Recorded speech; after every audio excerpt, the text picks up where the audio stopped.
Hello everybody, my name is V. Narendra Kumar and we are from NRK Academy.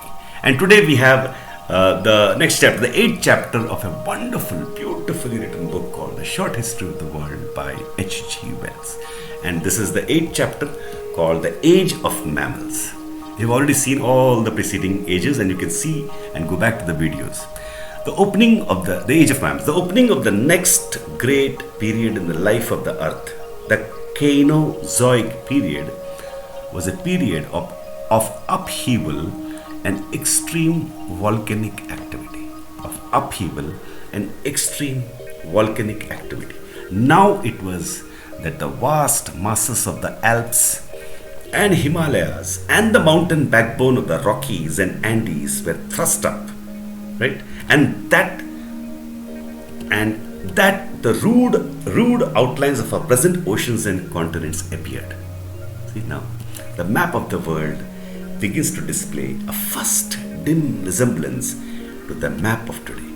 It is estimated now that between 40 and 80 million. It is estimated now that between 40 and 80 million years, 40 and 80 million years have elapsed from the beginnings of the Cainozoic period to the present time. At the outset of the Cainozoic period, the climate of the world was austere, hard. It grew generally warmer until a fresh phase of great abundance was reached, after which conditions grew hard again and the earth passed into a series of extremely cold cycles, the glacial ages, from which apparently it is now slowly emerging. But we do not know sufficient of the causes of climate change at present to forecast the possible fluctuations of climatic conditions that lie before us. We may be moving towards increasing sunshine or lapsing towards another glacial age. Volcanic activity and the upheaval of mountain masses may be increasing or diminishing. We do not know. We lack sufficient signs. With the opening of this period, the grasses appear. For the first time, there is pasture in the world. And with the full development of the once obscure mammalian type, appear a number of interesting grazing animals and of carnivorous types which prey upon these. At first, these early mammals seem to differ. At first, these early mammals seem to differ only in a few characters from the great herbivorous and carnivorous reptiles that ages before had flourished and then vanished from the earth. A careless observer might suppose that in the second long age of warmth and plenty that was now beginning, nature was merely repeating the first, with herbivorous and carnivorous mammals to parallel the herbivorous and carnivorous dinosaurs, with birds replacing pterodactyls and so on. But this would be an altogether superficial comparison. The variety of the universe is infinite and incessant, doesn't stop. It progresses eternally. History never repeats itself, and no parallels are precisely true.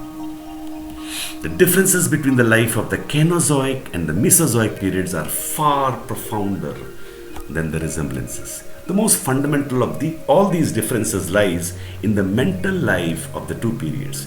It arises essentially out of the continuing contact of parent and offspring, which distinguishes mammalian and in a lesser degree bird life from the life of the reptile.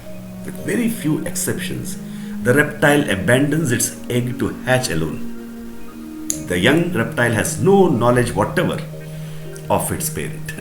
Its mental life, such as it is, begins and ends with its own experiences.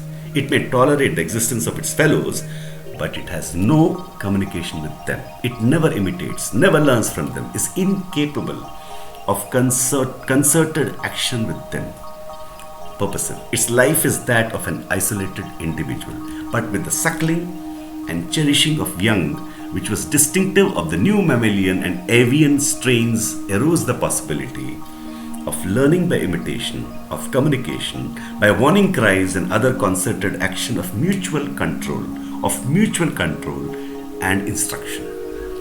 A teachable type of life had come into the world. A teachable type of life had come into the world.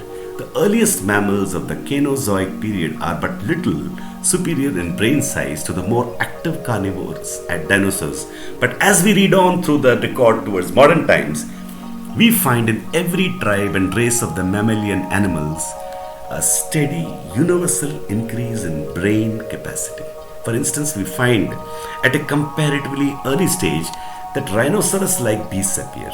There is a creature, the Titanotherium, which lived in the earliest division of this period.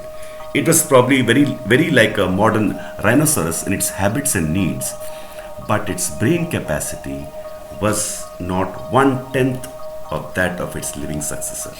The earlier mammals probably parted from their offspring as soon as suckling was over, but once the capacity for mutual understanding has arisen, the advantages of continuing the association are very great, and we presently find a number of mammalian species displaying the beginnings of a true social life and keeping together in herds, packs, and flocks, watching each other, imitating each other, taking warning from each other's acts and cries. This is something that the world had not seen before among vertebrated animals. Reptiles and fish may no doubt be found in swarms and shoals. They have been hatched in quantities in similar conditions, have kept them together. But in the case of the social and gregarious means friendly mammals, the association arises not simply from a community of external forces. It is sustained by an inner impulse. They are not merely like one another and so found in the same places at the same times. They like one another and so they keep together. This difference between the reptile world and the world of our human minds is one our sympathies seem unable to pass. Beautiful line, beautiful expression of biology. The difference between the reptile world and the world of our human minds is one our sympathies seem unable to pass. This difference between the reptile world and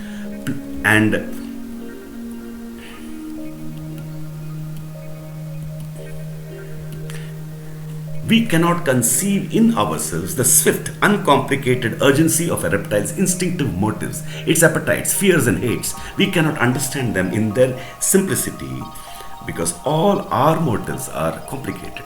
Ours are balances and resultants and not simple urgencies. But the mammals and birds have self-restraint and consideration for other individuals, a social appeal, a self-control that is at its lower level after our own fashion. It's like us. After our own fashion means it's like us. We can, in consequence, establish relations with almost all sorts of them. When they suffer, they utter cries and make movements that rouse our feelings. We can make understanding pets of them. That's true. With a mutual recognition. Like that's why we love dogs. They can be tamed to self-restraint towards us, domesticated and taught.